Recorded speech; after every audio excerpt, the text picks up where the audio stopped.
Boa noite, meus amigos. Estamos aqui de volta. Como sempre, começamos o nosso programa invocando a Santíssima Virgem Maria e o Santo Padre Pio de Pietrelcina para que roguem a Deus que nenhuma injustiça se cometa neste programa. Alguém me envia aqui um artigo publicado pelo Luiz Nassif. Eu vou ler um pedacinho aqui para vocês e depois eu comento. Chama Obama e o Foro de São Paulo. Está aqui. É inacreditável a capacidade de errar continuamente desse pensamento neocon que assolou a imprensa. De repente, até jornalistas experientes entraram nesse papo furadíssimo do Foro de São Paulo, das comparações indevidas com a Venezuela, a Bolívia, ressuscitando o fantasma da Revolução Cubana justamente quando o regime agoniza. O que o Marco Aurélio levou de críticas, o que se criticou a diplomacia brasileira por esse meio campo com os vizinhos turbulentos. Se os neocons de Araque não tinham discernimento sequer para não confundir água na fervura com endosso, menos ainda para perceber as grandes linhas que sucederiam ao fim do ciclo bushiano da criação do eixo do mal. Agora, nas falas de Obama e Lula na cúpula das Américas, a percepção geral da importância da coexistência à volta do conceito de autodeterminação dos povos e a constatação, já por governantes europeus como Sarkozy, sobre o papel determinante do país para manter a estabilidade política na região andina. Então, muito bem. Para começar, o que é um neocon? Nos Estados Unidos, neocon significa um sujeito vagamente influenciado pelo pensamento do Léo Strauss e que dá muita importância, vamos dizer, ao papel internacional dos Estados Unidos, mas coloca entre parênteses todo o aspecto do chamado conservadorismo cultural, né? E não liga para esse negócio de feminismo, de abortismo, de casamento gay, etc. Então, neocon é um tipo muito específico de conservador que só existe nos Estados Unidos e só faz sentido dentro do quadro americano. Os jornalistas brasileiros, entre os quais o Luiz Nassif, não têm a menor ideia do que seja um neocon. A totalidade dos livros que eles estudaram a respeito é 0. Esse negócio de neocon é um fenômeno importante aqui dentro dos Estados Unidos e existe uma bibliografia imensa. Eu que sou uma besta quadrada, eu já li uns 20 livros a esse respeito e tenho algum conhecimento do que seja esse movimento neocon e das complexidades que a coisa envolve. Os jornalistas, por exemplo, comentaristas políticos, esses caras que pontificam na imprensa sobre tudo e todas as coisas, eles não têm a menor ideia do que é isso, então eles usam, né? Eles ouviram dizer que a culpa da guerra do Iraque é de um tal de neocon, então tudo que é ruim e tudo que eles não gostam, tudo que é direito que eles não gostam, eles chamam de neocon. Quer dizer, é um uso pueril da palavra. O simples uso da palavra já mostra, né, que o que o Luiz Nassif entende do assunto é 0. Presta atenção, o Luiz Nassif, né, que até não acho uma má pessoa, né, já tive uma boa convivência com ele. Então, o Luiz Nassif, o que ele sabe é ganhar dinheiro, gente. E teoria política, de ciência política, ele entende é 0. Ele só devia escrever, a firma dele chama Dinheiro Vivo, é só disso que ele devia escrever, de dinheiro, que é a única coisa que, né, realmente ele entende, porque é a única coisa que presta atenção, tá certo? Agora, nesse negócio esse uso que os caras estão fazendo da palavra neocon no Brasil só confunde o público, tá certo? Então, quantos neocons existem no Brasil? Eu digo a resposta, nenhum. Não faz o menor sentido ser neocon no Brasil. Eles usam neocon, eles querem dizer o seguinte, alguém que virou conservador recentemente, ou que aderiu ao conservadorismo. Esse é o sentido que a palavra está adquirindo no Brasil. O que denota apenas ignorância, né? Então, em seguida, vemos que ele se empenha em fazer com que dá a impressão de que todo mundo está escrevendo sobre o Foro de São Paulo na mídia brasileira.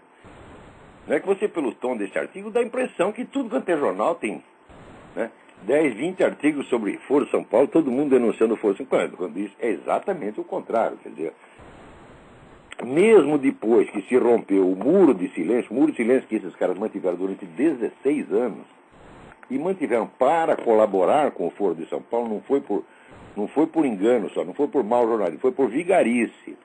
Quer dizer, todos ocultaram o Foro de São Paulo porque o Foro de São Paulo precisava de silêncio para crescer sem ser perturbado. Então, essa colaboração gentil, né, graças à colaboração gentil da mídia brasileira, o Foro pôde, de fato, né, crescer em silêncio. Mesmo depois que se rompeu este muro de silêncio, o que se falou a respeito foi sempre de maneira muito atenuada e querendo dar a impressão de que aquilo não tem importância nenhuma. Quer dizer, o Luiz Nassif está reclamando de quê? Se ele quer esconder o Foro de São Paulo, os outros já estão ajudando a esconder. Pode ter, no máximo, o Reinaldo Azevedo, né? Ele tem uma bira com o Reinaldo Azevedo. O Luiz Nassif tem uma bira com o Reinaldo Azevedo. Provavelmente quando ele fala os neocons que infestam a mídia brasileira, deve ser o Reinaldo Azevedo, os neocons. Né? Que na cabeça do Luiz Nassif é um neocon, né? Quer dizer, ressuscitando o fantasma da Revolução Cubana justamente quando o regime agoniza. Digo, olha, em primeiro lugar, eu não creio que o regime esteja agonizando. O que indica que o regime esteja agonizando? Por exemplo, este acordo que Obama quer fazer com Cuba, nesse acordo, os Estados Unidos oferecem tudo e não pedem nada em troca. Por exemplo, as viagens de americanos para Cuba ficam totalmente liberadas, podem entrar e sair. Agora, nenhum cubano pode sair de lá, a não ser que é autorizado pelo governo. Então, quer dizer que um lado, né, abre as portas e o outro mantém fechado e só abre quando lhe interessa ao governo. Quer dizer, esse acordo só serve, vamos dizer, para facilitar a entrada de espiões cubanos, porque quem quer que saia de lá autorizado pelo governo, saiu de lá para fazer alguma coisa. Né? Não veio fazer compra na Flórida, né? Não veio para ir no shopping center. Né? Aliás, quem tem dinheiro... Quem em Cuba tem dinheiro para fazer compra em shopping center americano? Só a turma do governo mesmo, tá vendo? Então, isso aí, quer dizer, é um passo gigantesco que o Obama deu para fortalecer o regime cubano e para impedir a queda do regime. Tá certo? Eu não vejo nem meio sinal de que aquele regime esteja para acabar. O regime está endurecendo, quer dizer, ele não está afrouxando nenhum controle e ainda está recebendo esse apoio do Obama que foi posto lá por causa disso, tá certo? Né? Peraí, tem alguém na linha? Alô, quem é? Alô? Professor Olavo, tudo bem? Tudo bem, quem é? Aqui quem está falando é o Jim, de São Paulo. Jim? Isso. Tudo bem? Professor, eu estou ligando, porque... tudo ótimo, graças a Deus. Professor, eu estou ligando porque eu assisti uma entrevista com o Ciro Gomes. Essa entrevista, inclusive, está disponível na tvcajuru.com.br. Gostaria que o pessoal assistisse lá, tem 2 vídeos dessa entrevista. E o Ciro confirma com as palavras dele tudo aquilo que você já vem dizendo há algum tempo, né? Sobre a unificação e ali a semelhança entre o PT e o PSDB. Então o próprio Lula já confirmou. Isso, então eu até transcrevi, professor, uma parte dessa entrevista para falar para você. Olha o que ele fala. Olha. Na cidade de São Paulo, o PT e o PSDB, que são muito semelhantes, embora o PT tenha uma trajetória de falar pelo operariado organizado, pelo serviço público, bancário e metalúrgico. O PSDB vinha falando pela classe média e, de repente, passou a falar um pouco mais pela burguesia financista, privatista, e que eu não gosto, mas tenho respeito. E você deve imaginar, salvo as exceções de um lado e de outro, são de gente respeitável, de gente decente e de gente que tem espírito público. Então é o que ele fala do PT e do PSDB. Um fala por um lado e um fala pelo outro, mas são a mesma coisa, né? Não tem a menor dúvida. Quando o Lula diz que ele e o Zé Serra inauguraram um novo estilo de política brasileira, a política é essa. É que nem antigamente tinha entre São Paulo e Minas Gerais política do café com leite. Né? Eu fico um pouco no poder, depois você fica um pouco, depois entro eu de novo. É isso? Perfeito. E sempre governando em comum acordo e todos trabalhando para o mesmo fim. E, professor, ele ainda fala, ele chama a mídia brasileira ainda. Seria interessante você até acompanhar essa entrevista para você ver a fúria dele. Ele é uma pessoa que tem uma conversa agressiva. Ele é pior do que o Lula ainda. Ele fala que a mídia brasileira é conservadora, partidária, facciosa e nepotista. E ele fala isso num tom de... Ela de fato é tudo isso. Se não fosse tudo isso, como é que ia proteger o Foro de São Paulo dessa maneira? Agora, Comunista é assim, se você não os agrada em 100%, se você os desagrada em 1%, pronto, ele já te rotula de reacionário. Essa é a ofensa que mais aparece na esquerda, dentro da esquerda, é chamar um ao outro de direitista. Então o comunista chamando o outro de direitista é uma ofensa mortal. Mas é só isso mesmo, são todos comunistas. Esse pessoal que dirige a mídia no Brasil é comunista sim, todos eles, eu os conheço pessoalmente. É gente que paga o Partido Comunista há 40 anos. Um por um. Professor, o que eu queria saber é quem dentro da política articula essa movimentação da mídia. Pelo seguinte, porque aqui o Ciro, ele chama a mídia brasileira de conservadora, de partidária, de facciosa, e o próprio Ciro chama isso. Então quem de dentro da política faz isso? Já é uma coisa que está vindo aí então é o seguinte, quem na mídia brasileira denunciou esse negócio do Foro de São Paulo? Ninguém. Quem denunciou essa ligação do PT com as Farc, que é um jogo de proteção mútua, há muito tempo? Ninguém. Ninguém fala nada. Agora basta ter um ali, note bem, se tem um sujeito criticando os camaradas de um ponto de vista direitista, isso é suficiente para qualificar o jornal inteiro. Por quê? Porque na medida deles, no padrão de medida deles, eles não admitem nenhum, não pode ter nenhum contra. Em aspecto nenhum, jamais. Enquanto tiver um, ele diz isso é reacionário e conservador. Eles dizem que o Globo é reacionário conservador porque tinha eu escrevendo lá. Quer dizer, eles querem o poder total. E se eles não têm, eles começam a acusar os outros. Quer dizer, uma situação. Olha, eu quando era jovem tinha um amigo, né, chamado Otto, que ele gostava de se... Quando ele queria brigar com alguém, ele se trancava num quarto com o sujeito e ele batia no camarada e ele mesmo gritava. Ah, não me bata mais, socorro, pelo amor de Deus. Quando saía, né, abria a porta, saiu o Otto de pé e o outro estava lá no chão. Esse pessoal faz a mesma coisa, eles batem e eles choram, meu Deus do céu. Professor, eu agradeço aí. Só para terminar, eu gostaria de mandar um abraço aí para os meus colegas que ouvem, para o Fabrício, para o André, o pessoal. Eu gostaria de perguntar para você o que você pensa sobre o radialista americano, o Rush Limbaugh. O Rush Limbaugh, olha, ele é muito bom, ele é o cara mais odiado, né? Mais odiado aqui pela esquerda. Por quê? O sujeito tem um talento extraordinário, ele tem quase 30 milhões de ouvintes todo dia, os caras evidentemente não o suportam.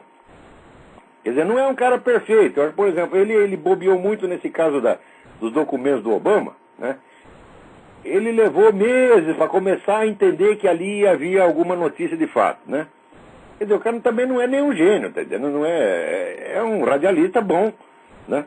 Mais talentoso que aqui tem dois caras que o pessoal conservador ouve, que é o Rush Limbaugh e o Michael Savage. Ambos têm uma audiência enorme, tá certo? E é justamente isso que querem acabar. Eles querem reintroduzir essa tal da Fairness Doctrine, que vai dividir o tempo deles, né? Dar metade do tempo para os adversários, justamente para enfraquecer, porque eles, na concorrência, né? O talk show de rádio conservador venceu em 100%. Então os caras não estão aguentando, eles querem apelar para um recurso legal. Obrigado, professor. Boa noite. Tudo de bom para você. Boa noite. Agora, você não pensa que no meio conservador todo mundo adora o Rush Limbaugh. Também não é assim. O povão adora, mas entre os políticos tem gente que quer matá-lo, porque tem inveja. Né? Então, continuando aqui. Né? Veja, dá a impressão de que esse ciclo revolucionário acabou, né?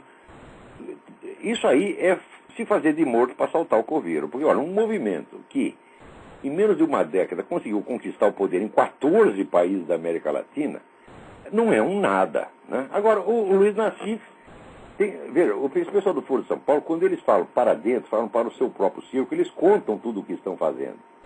Né? E se gabam até do que estão fazendo. O Lula, num discurso oficial, feito para um círculo mais ou menos restrito, e que a mídia fez questão de não reproduzir, né? O Lula se gabou de que foi o Foro de São Paulo que colocou o Chaves no poder, coloca e mantém o Chaves no poder. Agora, quando é para fora, ele diz, nós não fazemos nada, nós não somos nada, não está acontecendo nada, isso é uma insignificância, isso é... Quer dizer, quando o sujeito é muito modesto para fora e orgulhoso para dentro, é porque alguma ele está aprontando. É isso? Ora, os documentos e as confissões explícitas sobre a atividade do Foro de São Paulo são abundantes. Agora, o que o Luiz Nassif leu disso? Nada. Tá certo? O Luiz Nassif, ele depende do apoio do governo, depende de estar em boas relações com o PT e tal, então ele faz o servicinho dele, que é esconder o crime dos caras, porra. Eu acho isso indecente, tá certo? Eu acho que isso não é coisa de jornalista que se preze, mas ele quer fazer isso, é ele que faça, tá certo? Agora, não é para acreditar nele. O Luiz Nassif não entende nada desse negócio. O próprio uso que ele faz do termo neocon mostra que é uma coisa de um amadorismo terrível, né? Agora, o fato de que todo mundo aí em volta, né, governança, todos deem importância ao Brasil como um elemento importante para conservar a estabilidade política na região andina. Ora, note bem, o pessoal que votou no Lula e que apoiou o Lula, tinha os esquerdistas e tinha o pessoal da direita que dizia, não, nós precisamos do Lula para ele conter os radicais. É a mesma conversa. O Lula é o cara que vai conter as Farc, é o cara que vai conter o Hugo Chávez, etc, etc.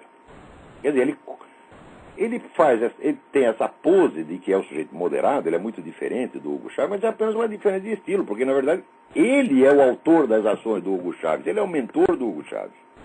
Foi o Lula que criou o Hugo Chávez, tá certo? E o Hugo Chávez age em estreita consonância, não é nem parceria. Note bem, o Lula é superior hierárquico do Hugo Chávez no Foro de São Paulo. Ele foi o fundador e mentor do Foro de São Paulo. O Hugo Chávez só entrou no Foro de São Paulo em 95. E daí eles aplanaram o caminho para ele, botaram o camarada lá e criaram aquele grupo de amigos da Venezuela para proteger o sujeito. Agora, tem muito cara por aí que acredita que existe essa diferença, existem as duas esquerdas, que é a esquerda malvada, que é o Hugo Chávez, e a esquerda boazinha, que é o Lula, e a própria esquerda alimenta essa mentira, porque só lhe traz vantagem. Agora, que um jornalista, em vez de averiguar os fatos, tá certo? Ele faça esse serviço de desinformação, quer dizer, ele é o desconversador oficial, né? Pode fazer a cagada que vem o Luiz Nassif e encobre, né? É esse o serviço que ele está fazendo, está encobrindo cagada, Luiz Nassif. Tu não tem vergonha, rapaz? Eu te conheço, nunca tive má impressão de você, mas agora o que eu estou vendo aqui, ó, é um negócio que me decepciona profundamente. Né? Agora, veja, não só esse Foro de São Paulo domina 14 países da região, ou seja, é fácil você ver historicamente, quer dizer, o Luiz Nassif não tem nem retaguarda histórica para compreender isso. O Foro de São Paulo é a maior, mais poderosa e mais rica organização política que já houve no continente latino-americano. Como é que você vai dizer que isso é um nada? O Foro de São Paulo é infinitamente mais poderoso do que o PT, porque ele abarca o PT, abarca as Farc, abarca o milho chileno, abarca mais de 100 partidos. E tomam decisões, essas decisões são obrigatórias para os participantes. Os participantes assinam um compromisso, tá certo? Uns com os outros. E têm se mantido fiéis à política à estratégia traçada nas assembleias do Foro de São Paulo. Todos são fiéis a ela, obedecem direitinho. Quer dizer, nunca houve uma concentração de poder tão grande na América Latina. Agora, o sujeito vai usar aqui esses recursos de moda, quer dizer, como a coisa não aparece na mídia, ele diz que não existe. Mas como é que funciona o negócio de mídia? Até os anos 60, 70, onde o jornalismo se conformava em ser uma atividade menor em comparação com as atividades superiores da inteligência humana. Então isso quer dizer que o critério de importância das notícias, o critério de seleção das notícias, seguia mais ou menos as preferências da própria sociedade. Quer dizer, o jornalista tentava noticiar, tentava acompanhar aquilo a que ele achava que a própria população daria importância. A partir dos anos 60 e 70, sobretudo no Brasil, quando consolidou o ensino do jornalismo nas universidades, eles passaram a fazer o contrário. Eles descobriram que eles mesmos são os criadores dos critérios de importância. Eles descobriram que eles podem ser os grandes selecionadores, né? Os doadores ou negadores de importância. Então o critério único passou a seguinte: uma coisa merece ser publicada na mídia quando foi publicada na mídia. Um assunto se torna importante porque foi publicado na mídia. Então o critério objetivo já não interessa mais. Interessa só os critérios dos formadores de impressões. Então, a partir dos anos 70, a mídia, sobretudo brasileira, se tornou autofágica, ela se alimenta de si mesma. E, portanto, aquilo que acontece, mesmo que tenha uma importância histórica, sociológica, econômica extraordinária, se não apareceu na mídia, cessa de ter importância. Então, simplesmente a organização política mais poderosa que já existiu no continente, como ela não apareceu na mídia, ela não tem importância, ela nem existe. Então, isso quer dizer, a mídia inteira virou uma empulhação, virou um estelionato. E eu não sei por que as pessoas ainda leem essa merda. Devia deixar assim, ora, já que vocês se alimentam de vocês mesmo, vocês jornalistas, vocês só dão importância àquilo que vocês mesmo escrevem, então quem devia ler são só vocês. Por que o público vai ler uma coisa que foi feita só para enganá-lo? E isso não é um jornal ou outro, não. São todos. E o Luiz Nassif, então, ele está falando como um sujeito cuja fonte de informação é a própria mídia. Quer dizer, ele pelo menos faz de conta que acredita, né, nos grandes jornais. E ele mesmo também, em outros momentos, critica, porque quando eles ficam contra o Lula, ele os critica. Então, se não saiu na Folha de São Paulo, se não saiu no Estadão, não tem importância nenhuma. Então, quer dizer, 16 anos de notícias sonegadas, né, tem o efeito contrário. Se elas não foram publicadas, os fatos param de ter importância. Quer dizer, é um efeito auto-hipnótico, evidentemente. Agora, Luiz Nassif, tu quer discutir comigo esse assunto? Vamos ver o que você entende do Foro de São Paulo. Você não leu nem as atas do negócio, rapaz. E o que você entende de história política para falar de neocon? Você não entende nada. Você é um comentarista econômico provinciano, tá certo? Você só cuida de picuinha. Picuinha que interessa para a sua firminha, você está entendendo? Você não é um formador de opinião, você não tem nem a sua própria opinião formada. Você só tem interesses. E você fala em nome deles. E quanto tempo falta para os leitores perceberem? Falar, eu não vou ler a coluna do Luiz Nassif, porque aquilo é só anúncio. É só anúncio. É só aquilo que vai dar dinheiro para o Luiz Nassif. Agora, veja, não só o Foro de São Paulo domina mais de metade do continente latino-americano, mas internamente no Brasil, a esquerda militante se tornou a única força capacitada para mobilizar a população e exercer pressão. Você vê esse caso do promotor lá do Rio Grande do Sul, Gilberto Tunes, tá certo, que estava tentando fechar as escolinhas do MST, e ficou todo mundo contra ele, mídia, né, Igreja Católica. Eu tenho até medo de chamar isso de Igreja Católica. Isso não é Igreja Católica merda nenhuma. Olha aqui, CNBB não é Igreja Católica, CNBB é um puteiro comunista. Eu não respeito esse cara, qualquer bispo pode ser, né, prelado da Igreja Católica, diz que é um príncipe da igreja. Não, não é, um excomungado. Filho da puta de um comunista está excomungado. Eu não respeito esses caras e não posso respeitar. Agora vem aqui posando em nome da Igreja Católica, né, e usando isso para fazer pressão contra um homem sozinho que estava simplesmente querendo cumprir a lei. Mas ficou todo mundo contra ele. Não apareceu uma organização liberal, conservador, não apareceu nenhum Opus Dei, tá certo? Não apareceu nenhum PSDB, não apareceu nenhum DEM, tá certo? Não apareceu ninguém para dar um apoio ao cara. Chegou no dia do julgamento, tem uma massa de militantes do MST lá fazendo pressão para assustar o cara. E do outro lado, ninguém para defendê-lo. Por que acontece isso? Porque durante 40 anos, todo mundo concedeu à esquerda o monopólio do direito de organização política. Só a esquerda pode ter militância. Então, quando eles ficam se queixando, na mídia conservadora, fala, me mostra um conservador que escreve lá dentro. Não tem nenhum. Lá dentro, que não é militante do PD, é eleitor do PSDB, e olha lá, né? Então, por exemplo, quantos católicos conservadores tem? Né? Quantos protestantes conservadores tem? Quantos judeus ortodoxos tem escrevendo? Não tem nenhum. Então, agora, quando alguém se opõe um pouquinho aos interesses, inclusive financeiros, do PT, ele passa a ser conservador automaticamente. Só que o sentido da palavra conservador no Brasil já virou outra coisa. Conservador aqui nos Estados Unidos e no mundo é quem defende certos valores, certos princípios, etc, etc. Não, lá conservador é quem quer que fez alguma crítica, vamos dizer, de detalhe, uma crítica miúda. Né? Por exemplo, o Lula diz que o Lula está gastando muito dinheiro. Pronto, você já é um conservador. Isso quer dizer que a dose de direitismo e de conservadorismo que se admite no Brasil é cada vez menor. Você, para ser rotulado de conservador, de extremista de direita, basta cada vez menos. E isso mostra um cerco. Essa era uma coisa tremendamente opressiva. Quer dizer, os caras estão usando um fingimento de oposição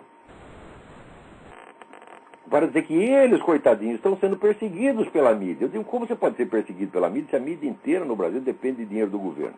Se você fechar a torneira, o jornal acaba no dia seguinte. Você tem o controle total do negócio. Agora, de vez em quando, o jornal, até para não dar na vista, contrata um articulista ou dois, para dizer o contrário. Agora, isso para eles já é demais, eles não aguentam isso. Eles não toleram nem isso. Esse caso do promotor lá, isso é a maior vergonha para todos os ditos conservadores, né? Por exemplo, outro dia tem um monte de moleque que ficou bravo comigo porque eu disse que o Opus Dei não faz nada politicamente. E olha, o que o Opus Dei fez para defender o Gilberto Tumbes? Não fez nada. Não fez e nem vai fazer. Agora aqui, a próxima etapa aí do Brasil, vamos dizer, como se o conjunto de controles que eles dispõem sobre a opinião pública já não bastasse, saiu aqui na coluna do Júlio Severo, né, que o ministro da Justiça está realmente afim de implantar o controle da internet. Sob o pretexto, sempre, vai fazer 20 anos que essa turma comunista fez uma coleção de todos os pretextos elegantes, e tudo que eles fazem apela a esse pretexto elegante. É bom vocês saberem o seguinte: nunca, na história do mundo, nunca, um movimento comunista tomou o poder advogando claramente um programa comunista. Nunca fizeram isso. Sempre falam outra coisa. Sempre. Quer dizer, o comunismo é um movimento clandestino por natureza. E é um movimento mentiroso por natureza. E no Brasil também. Então agora o que? Eles querem o controle da internet para tapar a boca de quem quer que dê informações que não convém ao PT e essa corriola que está no poder. Então eles dizem o quê? Nós temos que proteger a população, né, contra a pedofilia. Igual, se eles são contra a pedofilia, os desgraçados, eles deviam fazer alguma coisa contra a Farc, porque a Farc usa lá um monte de criança para cometer crime, e quando as crianças miram fora do pinico, eles matam, eles torturam e matam. Agora, veja se vai o seu Tarso Genro falar qualquer coisa disso. Um dia saiu uma matéria lá no Nota Latina sobre o tal do Mono Rorrói, que é um dos comandantes da Farc, né? Ali está cheio de pedófilo, de gente que abusa de criança. Vocês não falam nada. E se quer acabar com o abuso de criança no Brasil, tem que acabar com o narcotráfico. Mas acabar com o narcotráfico tem que acabar com a Farc. E se acabar com a Farc, acaba o Foro de São Paulo. Porque quem é que você acha que paga, né, essa despesa imensa que dá para você manter uma organização do tamanho do Foro de São Paulo? Quando vai ter uma auditoria no Foro de São Paulo? Ô Luiz Nassif, se o Foro de São Paulo é tão pequeno assim, por que não pode fazer uma auditoria independente lá? Né? Quer dizer, esse pessoal é tão cínico, é tão fingido, que ela não dá nem gosto de falar. Pô, a gente gosta de desmascarar a mentira quando a mentira é um pouco inteligente, quando ela tenta disfarçar alguma coisa. Esse cara não, eles estão rindo da população, estão rindo de todos vocês.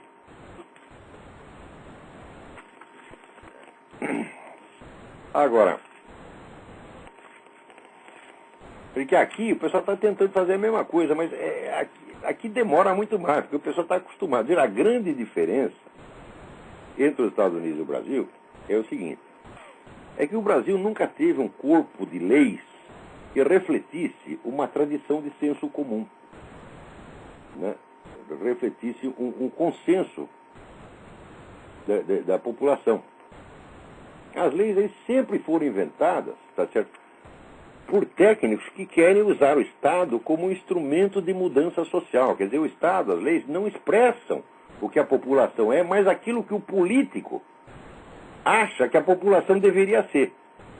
Então, não é um Estado que expressa a população, é um Estado que quer moldar a população. Sempre foi assim. Desde que veio a República é assim. Tá certo? Então, resultado, nos Estados Unidos você vê a população em geral acredita nas leis e tem um sentimento, tem um julgamento espontâneo que coincide mais ou menos com o que está nas leis.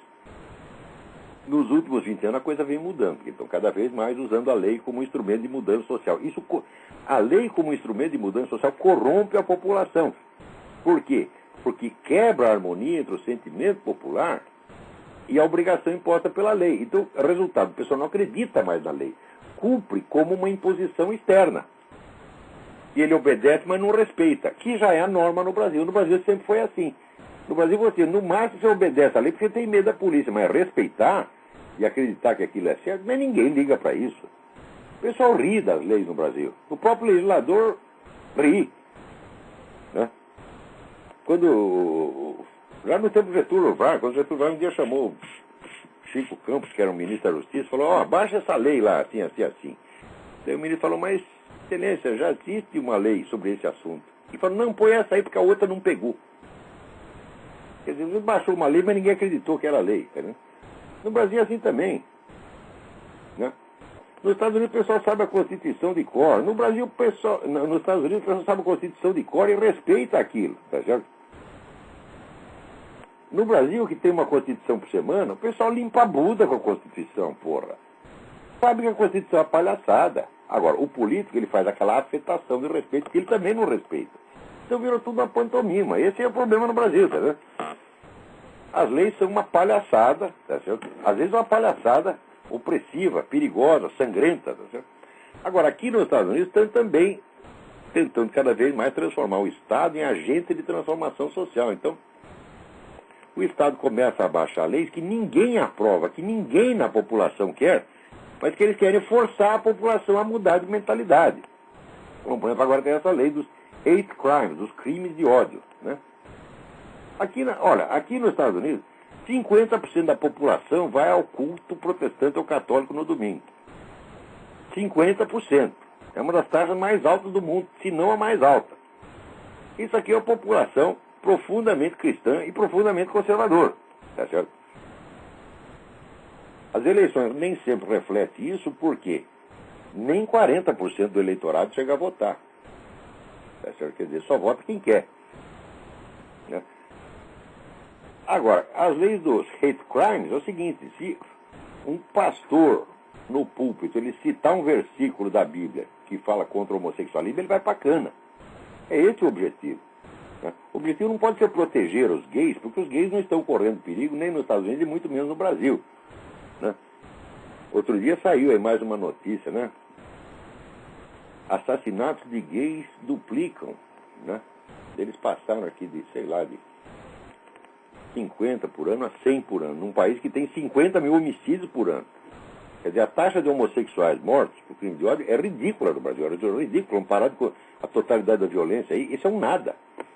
Mas eles querem dar a impressão de que existe um grande risco, é certo? Querem, vamos dizer, criar dificuldade para vender facilidade. Como sempre, esse é o critério legiferante no Brasil. Né? Então aqui também, né, os gays estão correndo muito perigo, não da parte, por exemplo, daqueles outros gays que os estupram, porque o sujeito que estupra um gay, evidentemente, você acha que ele é o quê? Ele é hétero? Né? Se o sujeito for hétero, se ele não for gay, meus filhos, vocês desculpa, o peru não levanta. Você olha aquela bunda peluda e tal, o que você sente? Nada. Então você não pode estuprar o cara. Se eu quiser estuprar um cara desse, eu não posso. Né? Às vezes até deveria, mas eu não posso fazer isso, porque não dá inspiração. Agora, todos os estupros ocorridos em cadeia são todos estupros homossexuais, tanto estupro de homem quanto mulher. Computem isso no todo e você vai ver quem oferece risco para os gays. É eles mesmo, porra. São os piores, tá certo?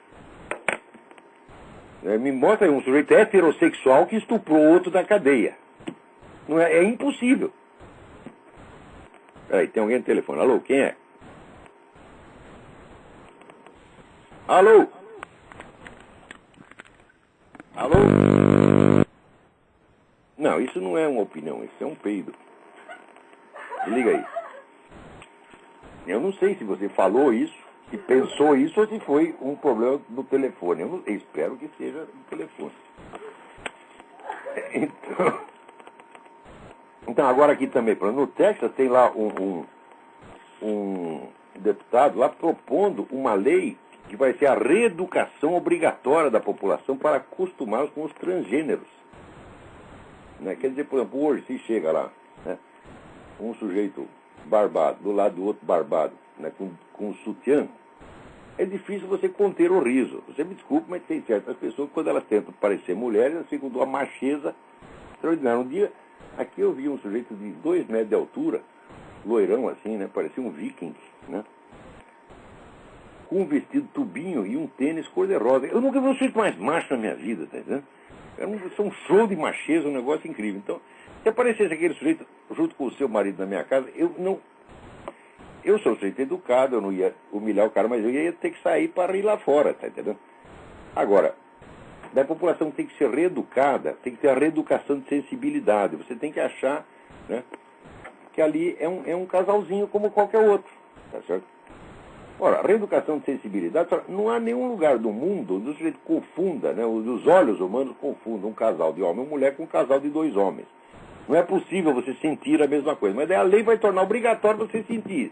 E se você não sente, eles vão te fazer programação neurolinguística até você, né, achar, né, que, por exemplo, aparece lá, o seu Luiz Motti junto com o macho dele, ou com o fêmeo dele, né? E você vai ter que se comportar como se fosse senhor e senhora fulano de tal. E não pode rir, é proibido rir. Digo, ora, porra. Quer dizer, aquilo que antigamente era fantasia de carnaval passa a ser uma verdade. Um fato, e você tem que aceitar. Se você não aceita, né, você vai ser reeducado. Então aquele negócio do Groucho Marx. Afinal, você vai acreditar em mim ou nos seus próprios olhos? Não é isso? Quer dizer, os meus olhos estão me dizendo que somos 2 machos, mas eles querem que seja macho e fêmea, eu tenho que ver como macho e fêmea. Está entendendo? Então isso é uma violência psicológica fora do comum. Eles sabem que isso aí vai destruir a percepção espontânea na população, e é por isso mesmo que eles fazem. Né? Agora, a gente estava falando de mídia no começo, aqui aconteceu um negócio extraordinário. Como esse plano econômico do Obama, né? Ele diz que vai diminuir os impostos, mas na verdade ele os aumenta. Isso aí criou uma série de movimentos de protesto que eles chamam de Tea Party. Tea Party é você convidar as pessoas para tomar um chá na sua casa. Né? E isso é uma alusão a um negócio que aconteceu em 1773, em que os ingleses começaram a aumentar muito os impostos, então os caras se reuniram e destruíram um monte de chá que vinha da Inglaterra carregado de imposto. E é mais imposto se abrir o saco, né? Mais de metade do saco era imposto, só a outra metade era chá. Então o que eles fizeram? Pegaram um monte de barril de chá e quebraram tudo aquilo e jogaram no rio, jogaram no mar, estragaram, não? E começou a pipocar aquele negócio de Tea Party, né, no país inteiro. Agora aconteceu a mesma coisa. Tem um comentarista da NBC, né, que é o John Santelli. O Santelli falou, pô, tá na hora da gente fazer um Boston Tea Party de novo. Ele falou isso no dia seguinte, começou. E teve Tea Party aqui, tá certo? Em 2.000 cidades. Quer dizer, o negócio se alastrou, um fenômeno sociológico mais estranho que já houve aqui. Bom, durante semanas e semanas, a grande mídia não dizia uma palavra. Quer dizer, é o caso onde você tem, de um lado, o critério objetivo histórico sociológico, quer dizer, o fato aconteceu, o fato envolve milhões de pessoas, tá certo? O fato está se alastrando, então ele é objetivamente importante. E tem outro lado, o critério jornalístico. Nós não queremos publicar porque é contra o Obama, então não pode. Então, como nós mesmo não publicamos, nós dizemos que não tem importância. Mas acontece que a importância objetiva do negócio começou a crescer. Então chega uma hora que, como não for São Paulo, não dá para esconder mais. Então, o cara da CNN um dia fez uma reportagem sobre isso, né? Mas não só descendo o cacete, mas usando uma expressão que insinuava que os caras, em vez da Tea Party, ele disse que era teabagging. Teabagging, você sabe o que é? Olha, é o sujeito chupar os escrotos do seu vizinho, tá certo? Então é uma alusão, é um vocabulário do movimento gay. O cara disse isso no ar. Esse pessoal está teabagging, né? Então, evidentemente, todo mundo ficou bravo com o negócio. Tá chovendo um monte de processo em cima da CNN. Mas, ao mesmo tempo, o governo, quer dizer, o Departamento da Homeland Security, Segurança Interna, né, fez lá um relatório advertindo contra, né, o ressurgimento da radicalização e recrutamento da extrema-direita. Mas que extrema-direita? Essas organizações que estão fazendo isso são aquelas mesmas que sempre fizeram oposição a vocês há não sei quanto tempo, né? É a American Family Association, né? Todas organizações antigas que atuam publicamente e que não estão pregando nada de violência, né? Estão apenas fazendo um protesto pacífico, né? Então o governo está aqui anunciando, criminalizando mesmo esse pessoal, todo dizendo, não, isso aí é extremismo, acusando os caras de terroristas, né? Acontece que do pessoal envolvido no Tea Party, uma grande parte era veterano de guerra. Os veteranos de guerra ficaram putos da vida e caíram de pau em cima da mulher da Homeland Security, que é a tal da Janet Napolitano. A extrema-direita é a puta que a pariu, minha senhora. Tá vendo? Daí a mulher já começou a afinar, falando, não, mas eu não quis ofender ninguém, blá, blá, blá. Mas a gente vê que o governo está tentando criminalizar e marginalizar todo mundo que está contra. Então usa o tal do Fairness Doctrine para tapar a boca do pessoal do rádio, né? Começa a mobilizar a polícia contra esse pessoal que protesta contra Obama e assim por diante. Agora, aqui você ainda vê uma reação. Está aqui o pessoal aqui exigindo a cabeça do repórter lá da CNN e a cabeça da Janet Napolitano. Aqui os caras não vão dar moleza, não. Né? Aí não é que nem o Demo, não é que nem o Opus Dei brasileiro, não é que nem essa cambada, né? Esses pseudo-conservadores, né? Outro dia mesmo eu estava lendo, né, um texto, um sermão do famoso Bossuet, Jacques Benigne Bossuet, que foi talvez o maior orador sacro da Igreja Católica, em que ele dizia que você orar sem você, né, se você ora contra um inimigo, um perigo, mas você nada faz, você está blasfemando, você está tentando Deus. Então esse pessoalzinho aí que diz, não, nós estamos contra o comunismo em espírito, vocês estão fazendo exatamente isso, vocês estão tentando Deus. Olha, se eu tenho uma dívida para pagar, meu filho, eu saio e vou lá e eu mesmo pago. Eu não fico rezando para Deus pagar minha dívida, porra. Você está entendendo? Né? Se vem um sujeito aqui, invade minha casa, ataca a minha família, sou eu que tenho que defender, eu tenho que pedir para Deus me fortalecer o meu braço, me dar coragem para fazer aquilo. Não é eu ficar escondido rezando, não, Deus vai lá, expulsa o ladrão para mim. É o que essa turminha está fazendo. Por isso que eu digo, é um bando de boiola, entendeu?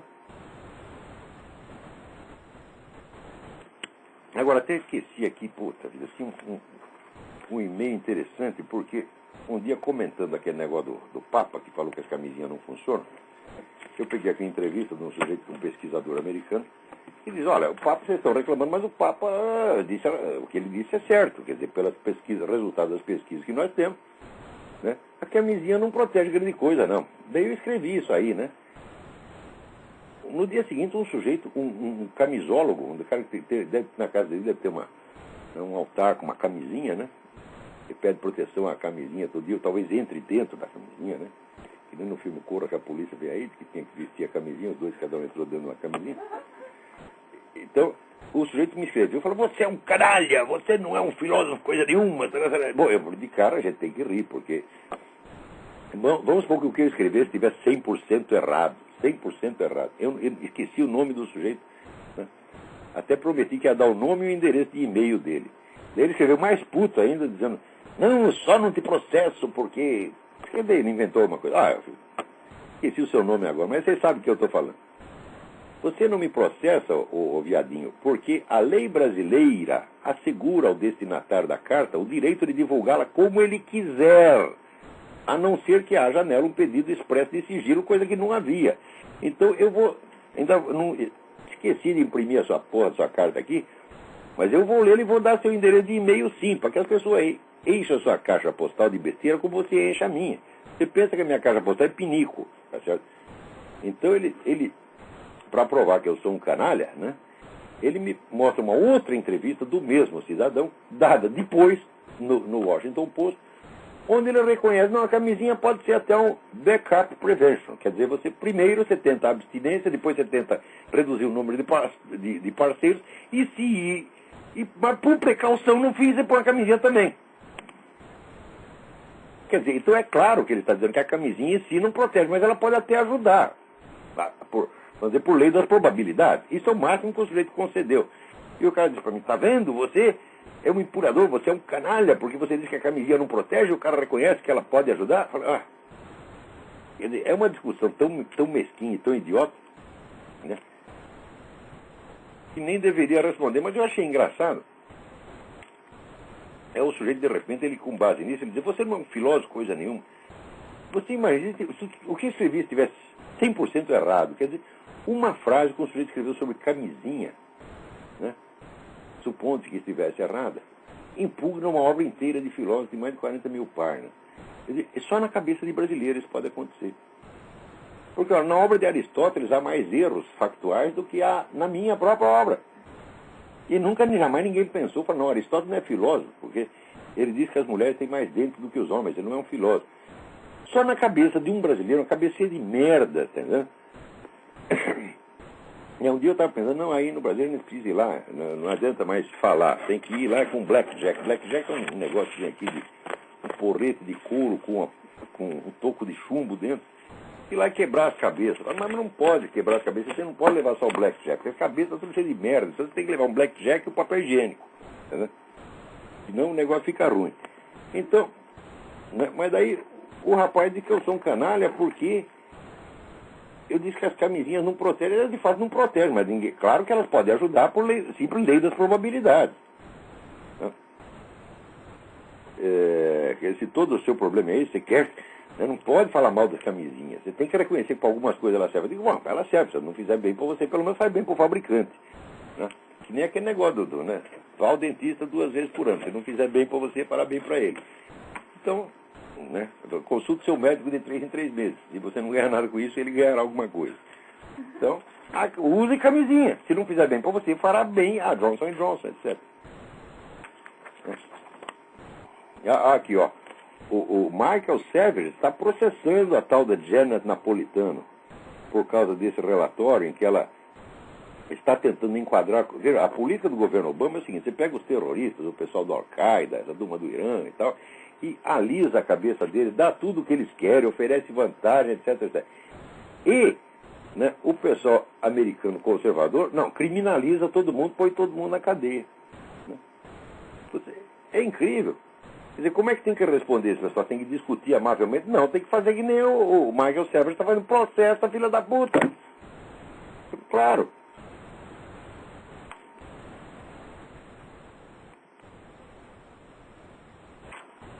Aqui, ó. Nossa, eu estou com um monte de protesto aqui, todo mundo reclamando desse relatório. Mas é claro, como é que você vai criminalizar metade do país, pô? Botar todo mundo como terrorista ao mesmo tempo que você fica puxando o saco de terrorista? Quer dizer, isso aqui é engraçado, né? O nosso presidente aí disse que a crise econômica foi causada por gente branca de olhos azuis. Não foi não, seu Lula. Foi criada por gente como Barack Obama. E durante 20 anos, seguindo a estratégia Cloward-Piven, foi planejada já na década de 60, né, organizava a militância para pressionar os bancos a dar empréstimo a pessoas que não podiam pagar. Né? Uma boa parte deles eram negros. Tá certo? E quem participou dessa operação? Quem treinava militância para fazer isso? Barack Obama. Então, ó, seu Lula, vai mentir na casa do caralho. Você não sabe bosta nenhuma. Puta que pariu.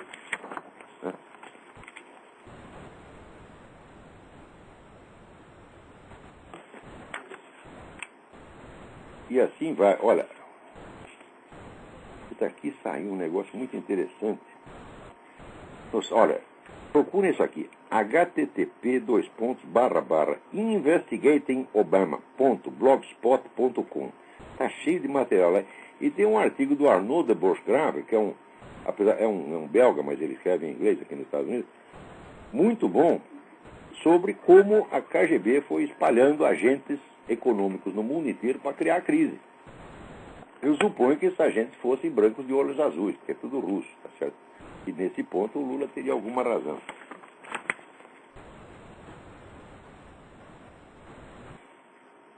Agora aqui, a gente fala de... No Brasil, você pega a mídia brasileira, você vê o nome KGB uma vez a cada 10 anos. Dá a impressão que a KGB é um negócio evanescente, ela não existe, né? E, a KGB é a maior organização de inteligência e medidas ativas que já houve na história humana, porra. A ação da KGB no mundo era e é de uma intensidade avassaladora, eles tinham que ter notícia todo dia para dar uma medida do que os caras estão fazendo. Né? Então, agora saiu essa notícia aqui, ó. Até saiu pela Reuters. A Reuters, que é uma tradicionalmente esquerdista, Aqui, espiões eletrônicos entraram na rede elétrica dos Estados Unidos e deixaram nela alguns softwares que poderiam ser usados para prejudicar o sistema, informou o Wall Street Journal nesta quarta-feira. Os espiões vieram da China, Rússia e outros países, e acredito que sua missão fosse investigar o sistema elétrico dos Estados Unidos e seus controles. Olha, os Estados Unidos é a casa de mãe Joana, quer dizer, qualquer um entra, faz o que quiser, né? Esse pessoal faz bomba atômica chinesa com software comprado aqui em loja nos Estados Unidos, né? Graças às indicações recebidas do Clinton. O Clinton só faltava dizer, olha, que você tem que comprar tal coisa assim, assim, vai na loja tal, vai no Walmart, você compra, né? Olha, no confronto com as ditaduras, as democracias estão sempre em desvantagem, porque a ditadura controla tudo que se passa lá dentro. A democracia não pode. Quer dizer, a democracia concede a seus próprios inimigos uma vantagem que esses inimigos jamais concederiam, né, aos democratas. Mas você veja, por exemplo, quando foi construída a primeira mesquita em Paris, 1926 e 26, né? Naquela época, um jornal de direita, né, disse, isso é muito interessante e tal, mas porém nós não podemos esquecer que esse pessoal do mundo islâmico vê esta concessão nossa como uma fraqueza. E no futuro eles vão tirar proveito disso. Olha, em 1926 o sujeito escreveu isso, né? Agora, quantas igrejas católicas ou protestantes, ou sinagogas, eles deixam construir na Arábia Saudita? Nenhuma. Você não pode praticar essas religiões em público, você vai preso. Quer dizer, aí evidentemente é uma guerra assimétrica. Um lado dá ao outro todos os direitos, né? E o outro consegue. Sabe aquele negócio? O que é seu é meu, o que é meu é meu. É essa a política com o mundo islâmico, é isso, e com o mundo comunista a mesma coisa, né? Aqui você vê como é coisa. Americano comunista é uma coisa assim que dá até nojo. Saiu um livro agora no tal de. Peraí, deixa eu pegar o livro aqui. David Cole, eu não li o livro, eu só li a introdução. Ele está aqui, né? The Political Philosophy of Eric Voegelin, eles falam Voegelin aqui, and His Followers. Né? É um livro contra o Eric Voegelin, acho que é o primeiro livro contra que aparece, depois de 2000, a favor apareceu um contra. O sujeito aqui na introdução, ele está escandalizado de que o Eric Voegelin fizesse piada contra os comunistas, contra o comunismo. E ele fica mais escandalizado de que as pessoas riam da piada. Olha que coisa horrível você fazer piadas contra o comunismo, né? Os negros matam 100 milhões de pessoas, você faz uma piada contra eles, você é um monstro, né? Agora tem a foto do cara aqui, vocês já viram o Alfred Newman? Não o famoso crítico musical, mas o Alfred Newman do Mad. O autor do livro é o Alfred Newman, é a cara do Alfred Newman, deve ser irmão, né?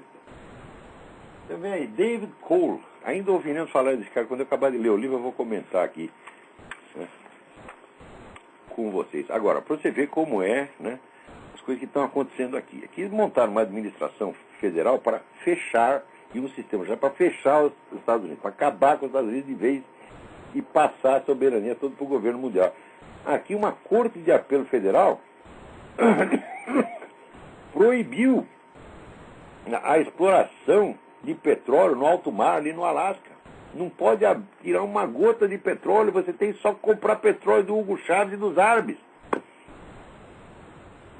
É incrível, os Estados Unidos têm a maior reserva de petróleo do universo e não pode tirar uma gota. Tem que pagar o que o Hugo Chávez quiser, o que os árabes quiserem. E os caras ainda acham bonito isso, porque não existem riscos para a ecologia. Ai. E agora, o governo Obama divulgou, então, aqui aquele negócio da relatórios, né, decisões do governo Bush, permitindo dar tratamento, né, não muito agradável aos prisioneiros, aos terroristas presos, né? Então está lá a lista dos maus tratos. É o seguinte, você pôs o sujeito numa sala cheia de barata, né? Você faz de conta que vai afogar ele, ou então você deixa, né, o quarto dele muito frio. Mas é um tratamento cruel e desumano. Esse negócio de barata, por exemplo, tinha no programa do Silvio Santos, o negócio que você tinha que entrar num compartimento cheio de barata. E olha, as menininhas, né, para ganhar um prêmio, se submetiam àquilo, né? Agora você vai pegar um terrorista e submeter a isso, é cruel demais.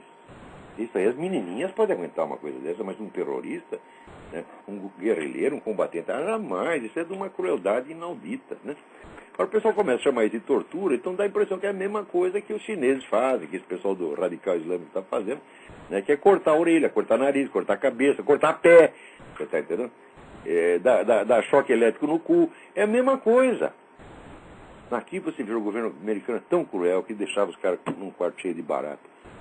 Quer dizer, é grotesco, é cômico. Agora aqui aparece um monte de ONGs, né? Você passa ali na Connecticut Avenue, tem uma ONG que tem um cartaz na porta. Torture is wrong.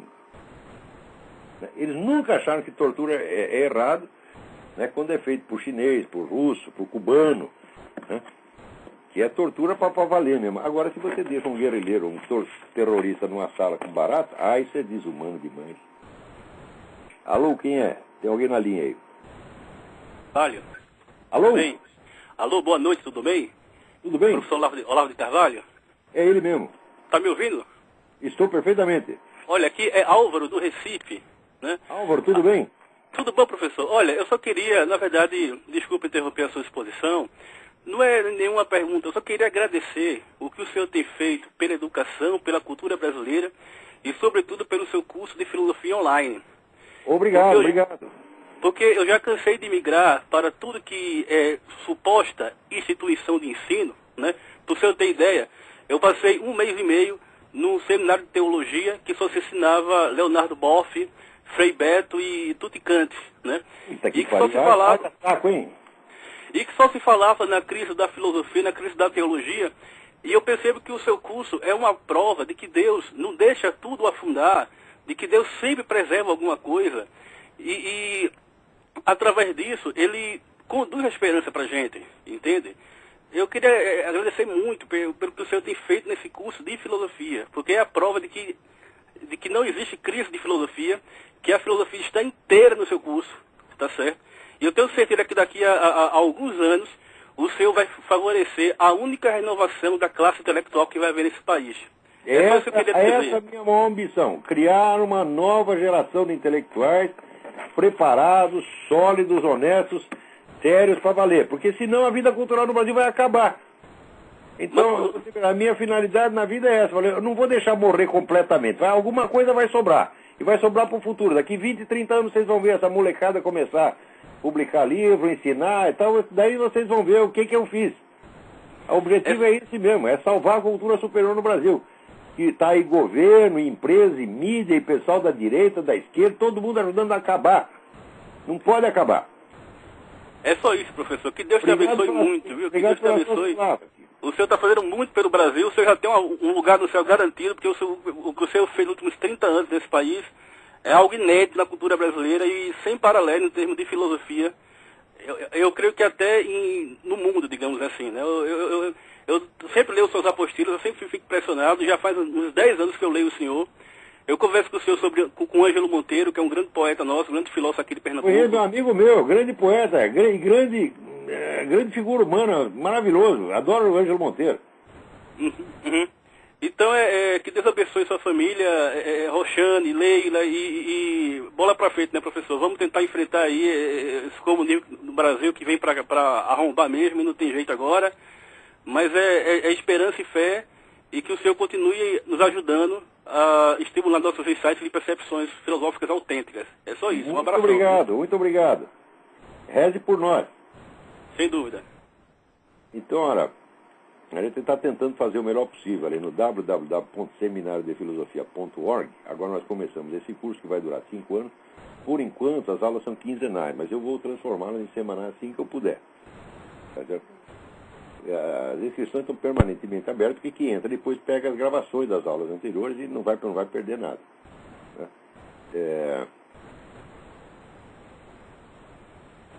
Então, olha, isso aí é um trabalho, vamos dizer, de UTI. É UTI filosófica, quer dizer, para não acabar a cultura superior no Brasil, nós estamos tentando preservar lá. Agora, quanto a reconhecimento, olha, note bem, reconhecimento por parte de universidade, de governo, desse establishment mediático, pode pegar o seu reconhecimento e enfiar no orifício anal. Certo? Porque é o reconhecimento das pessoas que estão estudando lá, que estão se beneficiando por isso, como esse rapaz ligou. Os outros eu estou né, cagando e andando, defecando e andando, está entendendo? Né? Uma vez o Bruno Tolentino disse, não, nós temos que dar um título de doutor honoris causa para você pela USP. Eu digo, enfia no cu peru, você está entendendo? Então, eu desprezo solenemente todas essas coisas. Eu não preciso ninguém me dizer que eu sou. Meu lema, que eu adotei há muitos anos, é o Dom Quixote. E eu sei quem sou. Eu sei minhas qualidades, meus defeitos, eu sei o que eu estou fazendo. Qualquer que seja. Né? A opinião que esse pessoal tenha sobre mim, não é da minha conta. Né? Agora, também queria lembrar a vocês o evento que vai ter no terceiro andar do Barra Shopping, do Farol da Democracia, no dia 25, às 9 horas da manhã. Inscrições no site do Farol da Democracia, tem lá a indicação. Não deixem de ler isso e se possível, vão lá. Né? Vai ser muito importante, vai estar lá o Alejandro Penha Esclusa, que é o fundador da UNAmérica, né? E que é, vamos dizer, a expressão melhor da oposição venezuelana anti-Chávez. Né? Que na Venezuela tem oposição para valer. Então vão lá ver o Alejandro e vocês vão conferir por vocês mesmos. E também vão falar lá o Heitor de Paula, que é o melhor comentarista político do Brasil, e a Graça Salgueiro, que é uma das poucas pessoas que entende de América Latina nesse país. Né? Então, eu acho que o nosso tempo, né, acabou. Hoje não dá para xingar mais ninguém. Então, até a semana que vem. Muito obrigado.